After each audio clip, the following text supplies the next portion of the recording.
Hello and welcome to another episode of the Wright Experience. I'm Dr. William T. Wright Jr., the founder and host of this show. I'm absolutely excited about tonight's episode. I have my first repeat guest of the show.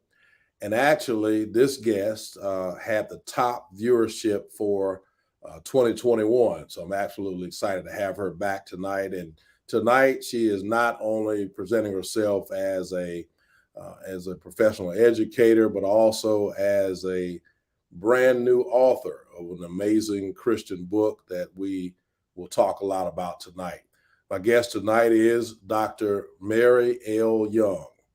Dr. Mary L. Young has enjoyed a successful career in public education for more than 25 years. She's a proven leader who has served as a school superintendent, an executive director, a school administrator, and teacher. Her driven passion and vision is to empower others to reach their purpose. Dr. Young has also been featured in national and local webinars, podcasts, and conferences. Through her experience in education, Dr. Young has developed a keen sense of effective leadership practices.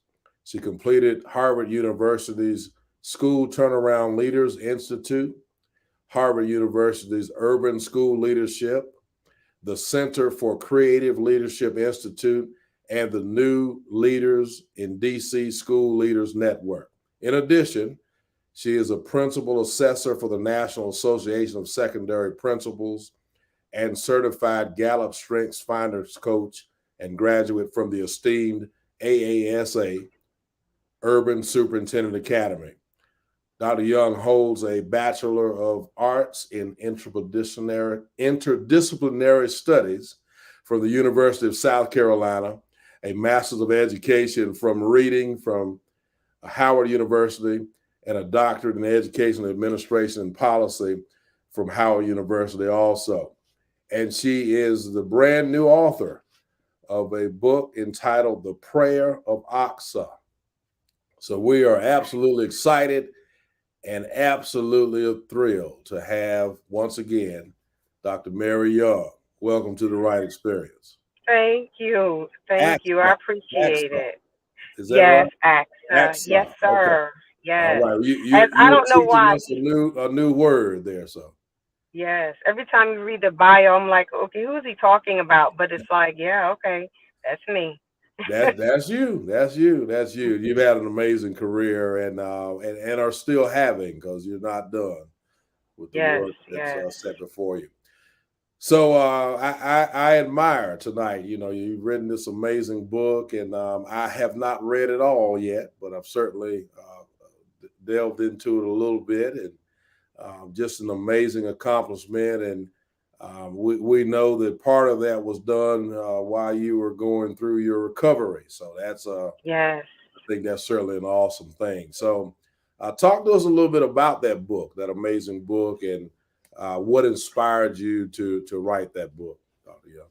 Yes. No, I appreciate it. So in 2020, I was diagnosed with breast cancer.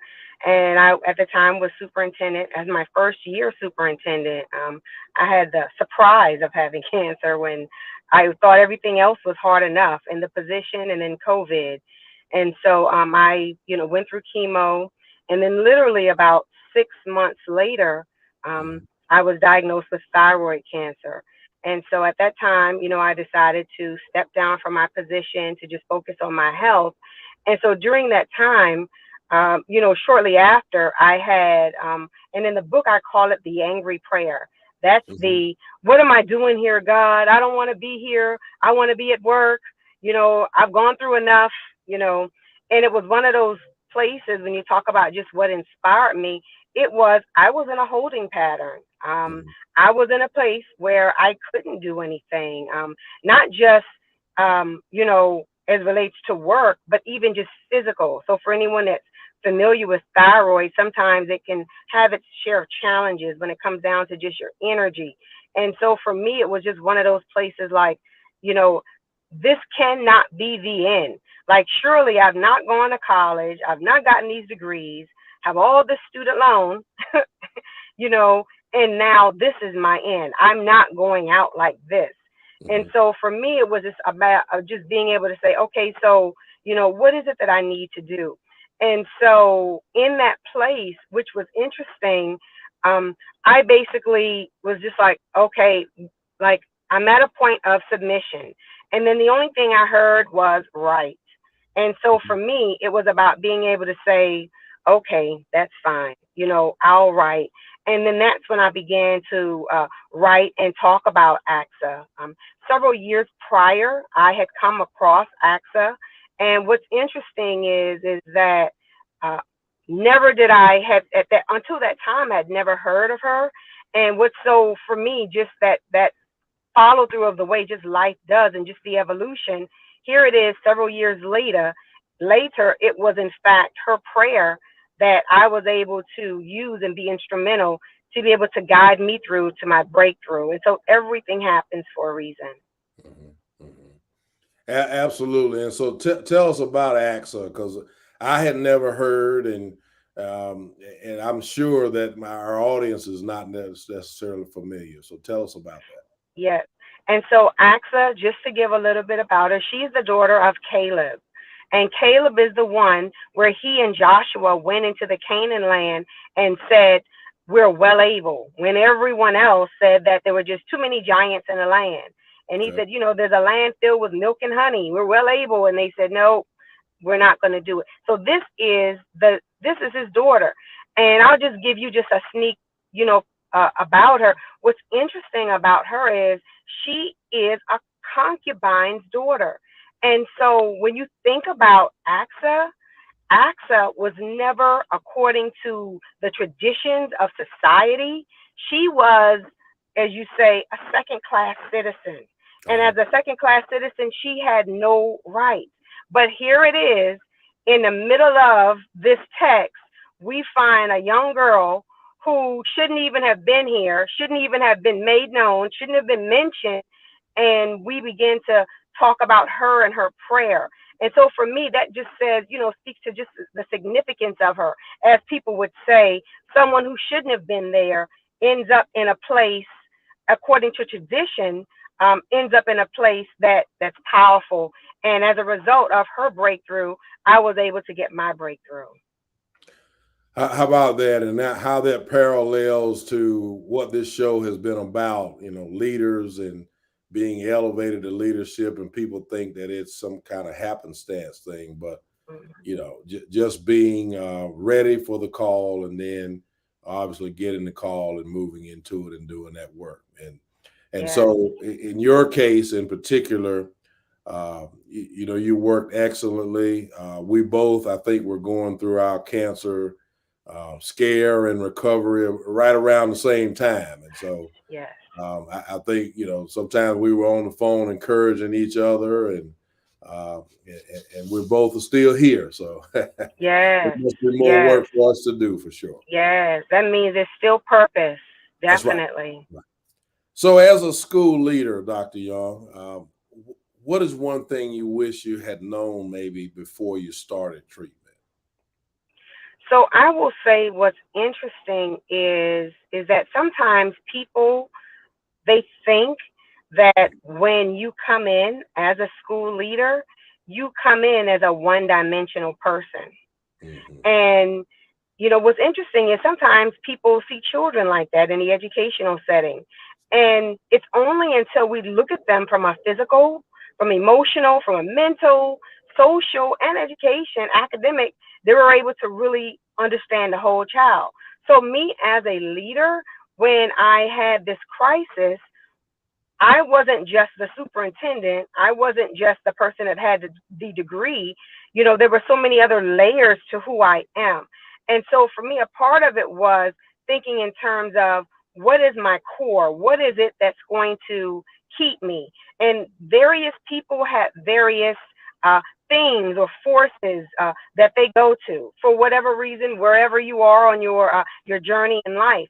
But for me, it was just that core of Christianity and how I was raised, and allowing that to be which has been my moral compass as a leader, which is interesting because people have written books about leaders having moral compass, which is based upon Christian principles, but yet we don't talk about it. And I understand because of separation of church and state, but yet it's still present. So when you see me, you see who I am and you see my background. And so I would just say professionally, for me, it was just the aspect of, you know, should I stay and work because this is a job? But then the other piece was just really understanding that staying and working didn't make me a hero. Because sometimes people think that if you stay, it shows that you're not a failure. And if you stay, it shows that you have determination. But for me, one of the things that I will say is it's also about you and knowing what you need and taking the time that you need to recover and get whatever you need. So when it's time to go back, you go back as a whole person. And so for me, it was being able to say, what do I need to do to ensure that when I do go back, I'll be well. On the other hand, one of the things I wish I knew before treatment personally, there's this test called the genetics test.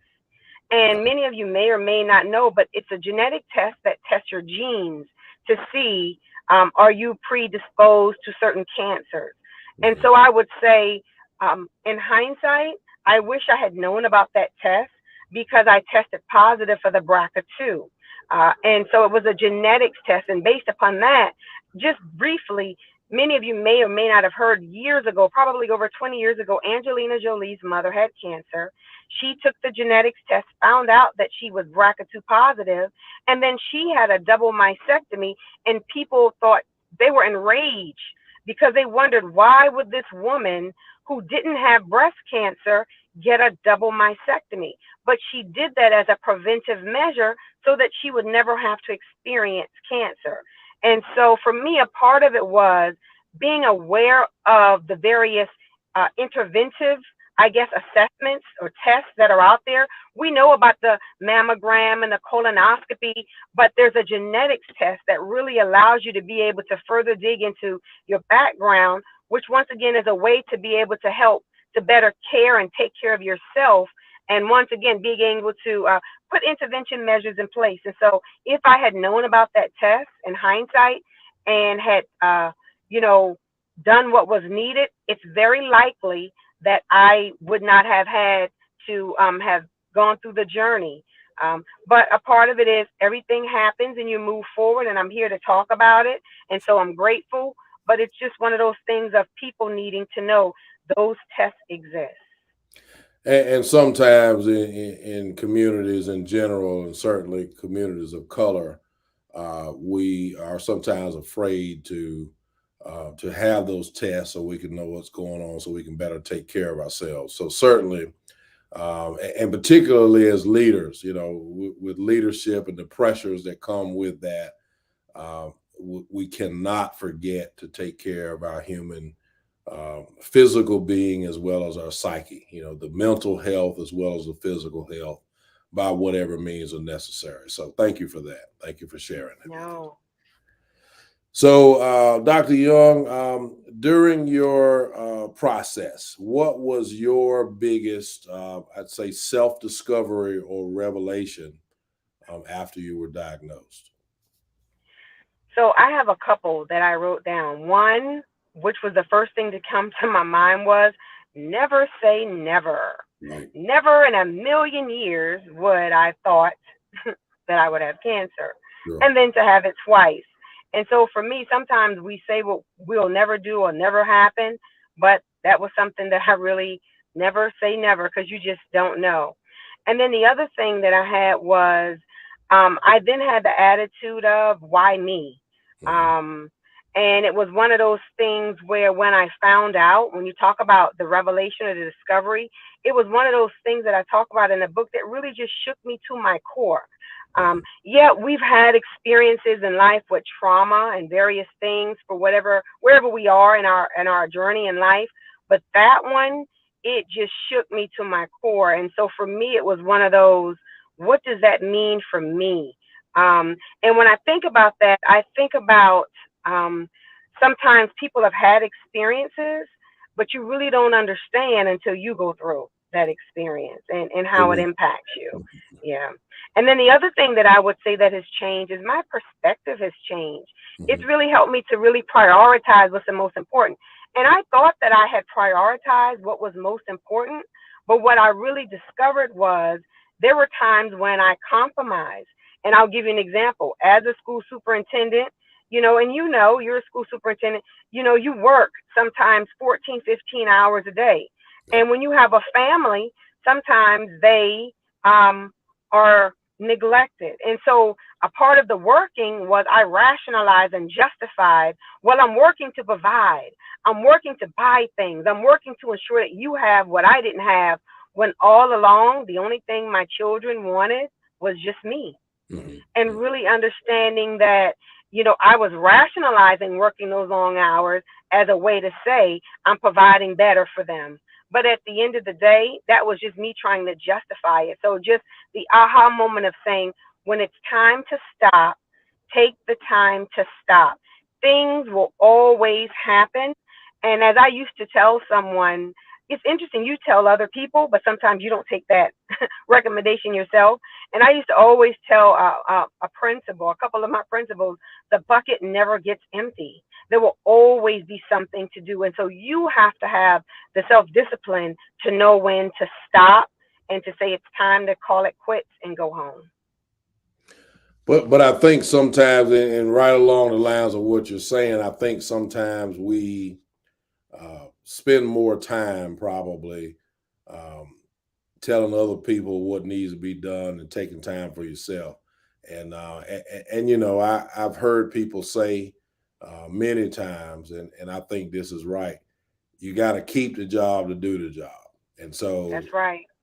further along in that is also taking care of that physical health and that mental health. So Hmm. sometimes, I tell my principals and everybody that works under my leadership, um, that we've got to take those times, take those moments, Hmm. make sure that we build in time for self.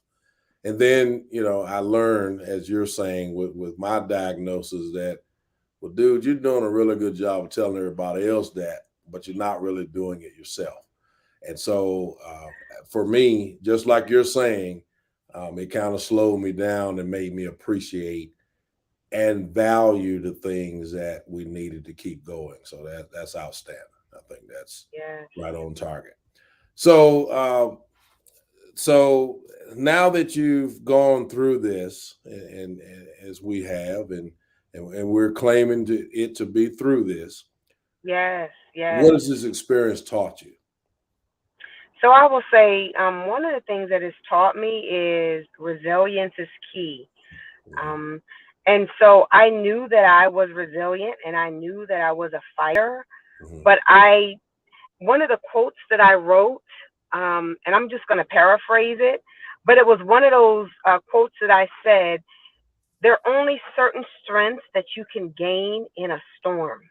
So it's only until you go through this type of trauma or this type of crisis in your life that you gain this level of strength. Yes, you have strength, but at the same time, it's not the same type of strength because it's not the same challenge. So as a superintendent, there's a certain level of strength that you gain and wisdom that you gain going through as a superintendent, very different than a principal. And it's not about layers of it being you being somehow better than someone else. It's just a different level of strength and a different perspective and a different dimension that you're exposed to. And so for me, it was just understanding that, I'm resilient. And then the other thing that I, knew, but really took the time to say was, I can't be superwoman and I need self care matters. And although we're in this age with the pandemic that said self care, it's interesting that people say it, but depending on your occupation and your field, it wasn't, it was almost like, how do I say it? It was necessary for everyone, but it's almost like there was a fine print that said, but yeah, for you, nah, you need to keep working. And sometimes, depending on who you work with and the people that are around you, they're there to support you, but still there's this underline of, but you should be working. And it's having the understanding that No, the same way you take your time, I can take my time as well. Because sometimes people may not realize it and know, but as a superintendent, you are on call 24/7. Can you imagine being on call um, 24 hours a day, 7 days a week at a moment's notice? So, for me, it was about being able to say, I need to take that time to be able to take care of myself. And that's exactly what I did. Right. And yet, and it needs to be conditional based on the person. Because in Hmm. my case, if you remember, we were talking about it, and I'll be forever grateful to this. My Board of Education allowed me to continue working. We were Hmm. going through a pandemic, and we had a conversation, and they said to me, if you think you can do it, nobody knows the district better and the district's needs better than you right now. And so we were at different spaces, I think, in our journey. So the Yes. key to that is when you're going through, you got to do uh, and hopefully you'll have the support to make decisions that are best for you and your Yes. situation. And as I have said to my children from time to time, it's okay to be selfish when it's okay to be selfish. So sometimes Yes. you have to say, right now I got to focus on me and getting me better so that I can benefit others down the road. So whatever That's needs to right. happen at that point. And so, Dr. Young, I I have was going to say posted. you took one of my answers, but I may just Okay, have to restate it, but it's okay, all that's right. all right. So I also have posted your website and the link to your website so that Thank you. our listeners can make sure that they get a copy of this amazing book that I'm going to finish reading. I've started a little bit. Yes. It's And I amazing. thank you and your wife, because your wife didn't just get the book and the journal, but also she got it to be able to be a blessing to a couple other people. So I'm very grateful. Well, she is certainly instrumental in me even doing this podcast. So thank you for that as well. Yes. Thank you. All right, Dr. Young. So let me go here. The journey of being a cancer survivor, the journey of being an educational leader, even at the top level, um, it's presented some challenges for sure. So tell us Mhm. what maybe the most difficult part of your journey thus far has been, and then how you've overcome it.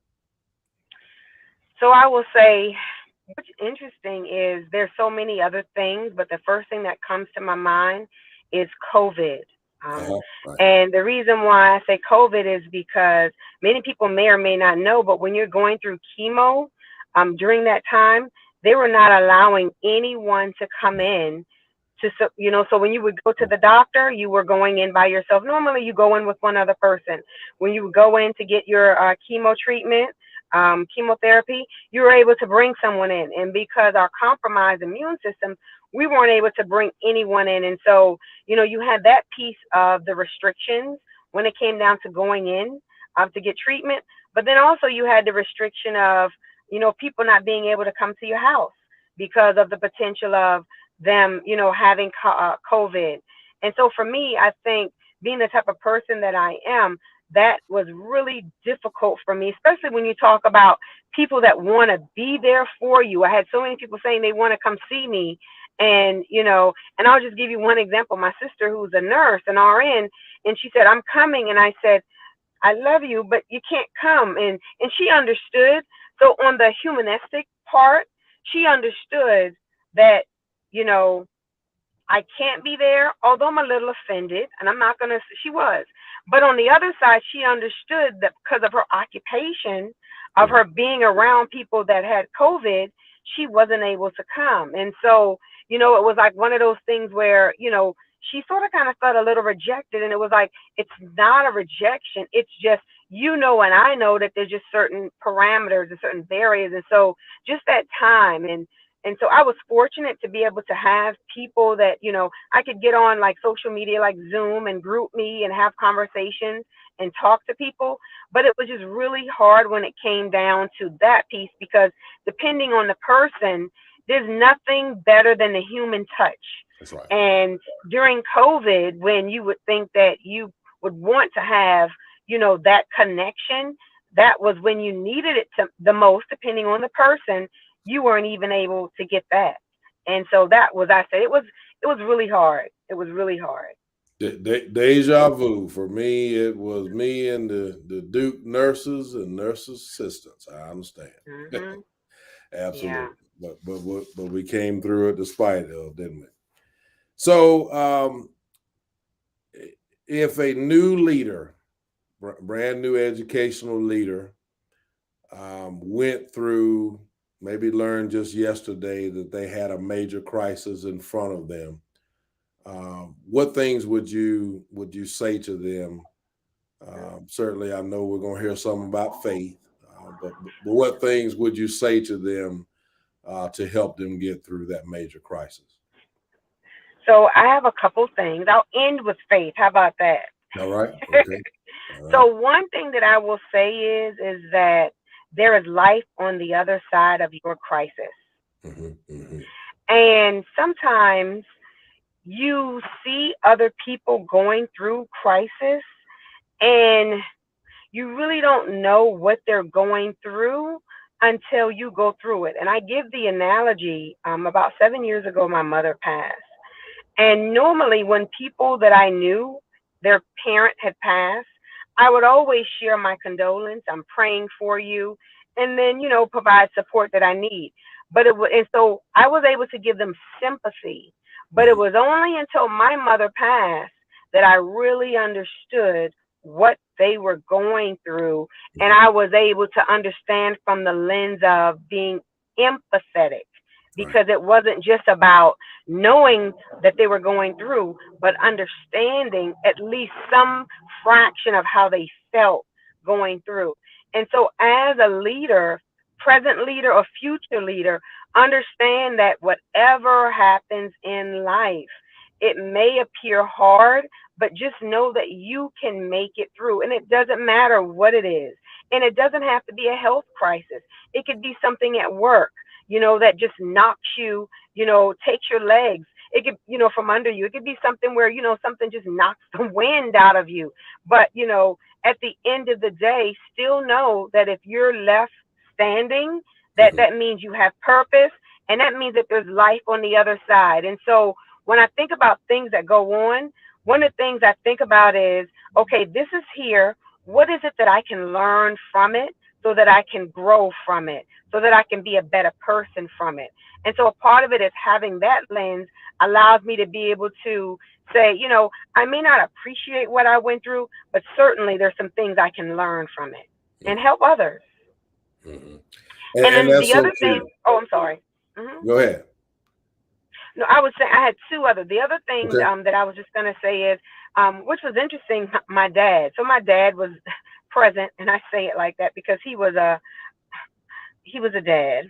Okay. I love him. I'm a daddy's girl. But my dad said to me when I contemplated working versus not working, he said, "Those jobs will always be there, will you?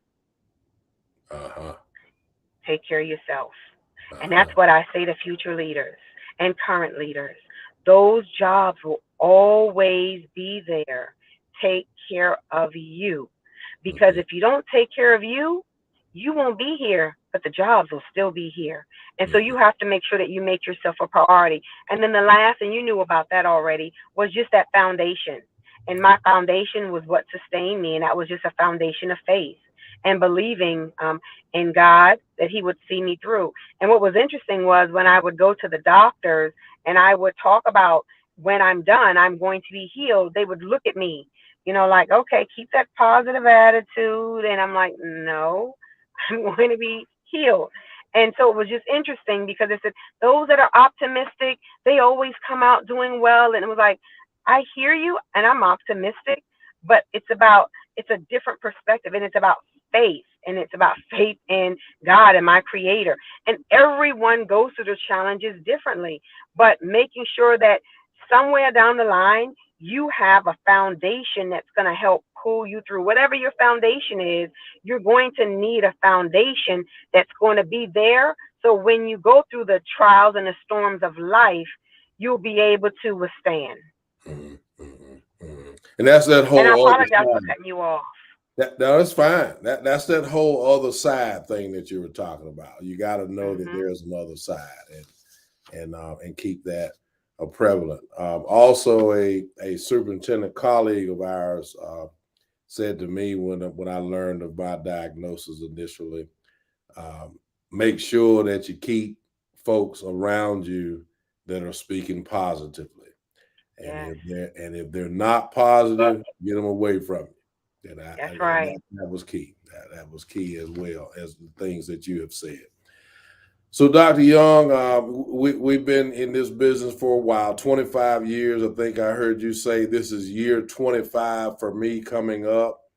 And believe it or not, year 10 as a superintendent. And here I am. That's awesome. Awesome. And look at you. Not Here a I day am over starting a 40. new journey. Isn't that something? Yes. Yeah. So, do you have any other recommendations for school leaders that they might need in 2022 and beyond? Thank you for asking. One, I would say,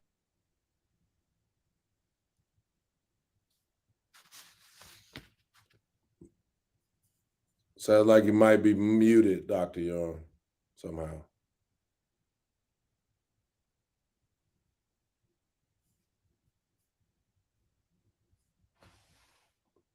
In the world is the cemetery. He said, because there are many people who have gone on and passed and never reached their full potential and never were able to accomplish the dreams and the purpose that was within them. And so I say, life is short. You don't know when your time is going to come. No one knows. And so a part of it is taking the time to really enjoy life. The other thing that I would say is making yourself a priority. And that was, you said that earlier, being selfish for yourself. And it's all right. You know, you hear that on the airline. What do they say? Put the oxygen mask on your face before you do others, but we hear that, but here we go again. As leaders, it's one of those things where it's almost like society makes you feel guilty for feeling selfish about taking care of yourself and making yourself a priority. When in fact, I don't really recall anyone saying that you can't be selfish to take care of yourself, but sometimes or somehow people have made it seem as though it's not a good thing. And that's interesting, because in order for me to be able to help, I can't pour into you if my cup is empty. But in order for my cup to be full, I have to make myself a priority. So that means I have to be selfish. And then the other thing that I would say is that as a leader, while there's so many different positions, you have lead teacher, assistant principal, principal, it goes, dot, dot, dot, dot, dot, superintendent, really understanding that it's not about the title, it's about the influence that you have. Where you are, you can be a teacher and still be a leader, because you're able to influence those around you, and you're able to be successful because you had purpose, and you're able to do what it is that your space or your span of control. And so for me, when I think about that, success is not the highest mountain, Mount Everest. Success is having influence on others. So wherever you are, assistant principal, and you may say, I don't want to be a principal. It's fine. You don't have to be. But where you are, make a difference in the lives of other people. And if you do that, you'll be considered successful. That's right. It's all about making a difference and doing what's best in the lives of young folks and the people that serve them. That's absolutely amazing. Dr. Young, folks that want to purchase your book, we'll display that again. Certainly, you have a website; it's available, and we're looking forward to hearing the news of that book being a bestseller. Yes, And we're already putting continued it out there. blessings upon that book. And thank you for giving us the opportunity to talk with you and share that. If you hold on with me for just a minute, we'll come back and close out the show. My guest next week will be Dr. Anitra Wells. Dr. Wells is the superintendent in Lexington City Schools in North Carolina. Dr. Wells has been a superintendent for well over 7 years now. She's doing an amazing job in a city school district in North Carolina. We're looking forward to talking to her next week. That show is going to be June 30th at 7 o'clock p.m. right here on the Wright Experience. I want to take this opportunity to thank all of you for continuing to patronize the show. Everywhere I go now, I'm at a conference right now in Asheville, North Carolina, broadcasting this show, and I walk in and people are talking about the work that we're doing, and so I'm thankful for that. This tonight's episode is the 61st episode, and I'm certainly thankful and looking forward to doing many more, even as I travel to a new venture here shortly. And so thank you for continuing to participate and view and tell people about this work that we're trying to do to make us all better. Dr. Young, thank you so much for agreeing to be a part of the show again. You're the first repeat guest, and amazing as always. And this platform is open for you at a later date if we need to get you back on here again.